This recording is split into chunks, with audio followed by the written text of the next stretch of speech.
సంగారెడ్డి జిల్లా కలెక్టరేట్లో నిర్వహించిన సంక్షేమ వార్షికోత్సవాల్లో భాగంగా విద్యార్థులకు నైపుణ్యాభివృద్ధి శిక్షణ కార్యక్రమం జరిగింది. ఎస్సీ, ఎస్టీ, బీసీ, మైనారిటీ వసతి గృహాల విద్యార్థులు పాల్గొన్న ఈ కార్యక్రమంలో అడిషనల్ కలెక్టర్ పాండు ముఖ్య అతిథిగా హాజరయ్యారు. ఈ సందర్భంగా మాట్లాడిన ఆయన ప్రతి విద్యార్థి తన జీవిత లక్ష్యాన్ని ముందుగానే స్పష్టంగా నిర్ణయించుకోవాలని సూచించారు. ఏ రంగంలో ఎదగాలనుకుంటున్నారో తెలుసుకుని క్రమశిక్షణతో కృషి చేస్తే విజయాన్ని సులభంగా సాధించవచ్చని తెలిపారు. నైపుణ్యాభివృద్ధి ద్వారా అవకాశాలను సద్వినియోగం చేసుకుని భవిష్యత్తును బలంగా నిర్మించుకోవాలని విద్యార్థులకు పాండు సూచించారు.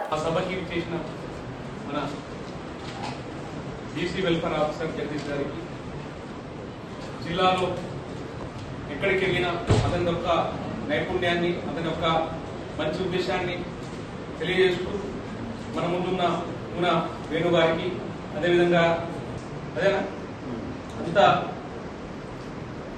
వాళ్ళ యొక్క జీవితంలో ఇంకా సాధించాలి. ఎంప్లాయ్మెంట్లో అంత కార్డ్స్ ఉన్నాయి, ఎంప్లాయ్మెంట్ కార్డ్స్ ఉన్నాయి, ఉద్యోగానికి చెరువులో ఉన్నారు, వస్తాయి, ఏదైనా మనం ప్రయత్నం చేస్తే కంపల్సరీ మనం సాధిస్తామని చెప్పేసి వాళ్ళకి అదేవిధంగా degree final year, first year and faculties అందరికీ నా యొక్క ధన్యవాదాలు తెలియజేస్తూ, ప్రభుత్వం ఈ 99 రోజుల ప్రోగ్రాం ఎందుకు నిర్వహించిందంటే, ఇప్పుడు ఈ 99 రోజుల్లో ప్రతి 10 డేస్కి ఒక 1 వీక్ ఆర్ 10 డేస్కి ఒక ప్రోగ్రామ్ని డిజైన్ చేయడం జరిగిందన్నమాట. ఫస్ట్ వెల్ఫేర్, దాని తర్వాత మెడికల్, దాని తర్వాత రోడ్ సేఫ్టీ, దాని తర్వాత వెల్ఫేర్, దాని తర్వాత ఇప్పుడు మళ్ళీ డ్రగ్స్ గురించి, ఇవన్నీ గురించి ప్రభుత్వం ఆలోచన చేసి అందరికీ, ఇప్పుడు మనం ఏదైనా ఒక ప్రోగ్రామ్ ని పెట్టుకున్నప్పుడు అంటే ఒక దీక్షలాగా, ఇప్పుడు మనము అందరూ చూస్తుంటాం, మనం దీక్ష పెట్టుకుంటాం. మనం అంటే దాని గురించి పెట్టుకుంటేనే ఆ రోజులు ఆ పని చేయగలము, ప్రత్యేకంగా ఆ పని మీద శ్రద్ధ చూపుతామని చెప్పేసి ఉద్దేశంతో ప్రభుత్వం ఈ ప్రోగ్రామ్ ని డిజైన్ చేయడం జరిగింది. అందులో భాగంగానే స్కిల్ డెవలప్మెంట్ గురించి ఇప్పుడు రాష్ట్రంలో, ఇప్పుడు మన జిల్లాలే కాదు, రాష్ట్రంలో ప్రతి జిల్లాలో 33 జిల్లాలో ఈ కార్యక్రమము నిర్వహిస్తారు. సో ఇప్పుడు అందరూ చెప్పినట్టు ఏ జీవితం సాఫీగా ఉండదు. మనిషి పుట్టినప్పటి నుంచి గిట్టే అంతవరకు పోరాటం. ఆ పోరాటంలో మనము అంటారు కదా, మన పాత్ర వచ్చినప్పుడు మనం గజ్జలు కట్టి డ్యాన్స్.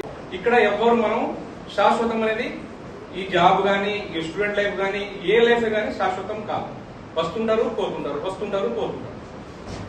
కానీ వీటన్నిటికీ బేస్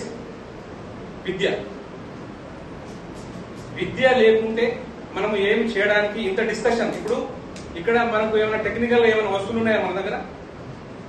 ఏదైనా మనం కంప్యూటర్ లేకుంటే ఏదైనా మెకానికో ఏదైనా చేస్తున్నామా? ఇక్కడ స్కిల్ ఏమైనా చేస్తున్నామా? ఇక్కడ మనం చేయట్లేదు. గంటలు తరబడి మనం ఒక స్పీచ్ ఇస్తున్నామంటే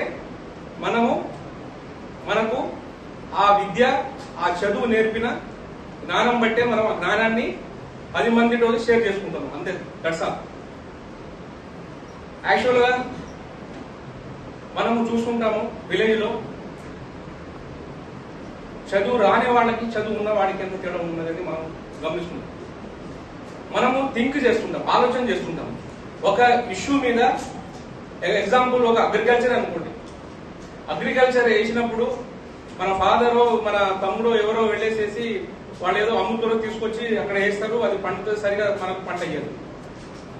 కానీ దాని గురించి ఒక ఏఈఓ, ఒక అగ్రికల్చర్ ఆఫీసర్, ఒక సైంటిస్ట్ తీసుకొచ్చి మనం ఏ సీడ్ వాడాలి, అందులో ఏ టైంలో ఏం వాడాలి, ఏ టైంలో మనము ఏ విధంగా దీనికి జాగ్రత్త తీసుకోవాలని చెప్పేసి మనము సిస్టమేటిక్ గా వెళ్తే మనకు పంట క్లియర్ ఇవ్వచ్చు. స్వాతి ఫామ్స్ అందరికి ఇస్తావు కదా, ఫామ్ కూడా తీసుకొని వెళ్ళాలి. ఇంకా దాంతో పాటు మీకు అందరికి ఒకటి ఏంటంటే, మీకు ఒక పేపర్ ఇస్తే మీ డీటెయిల్స్ రాయండి.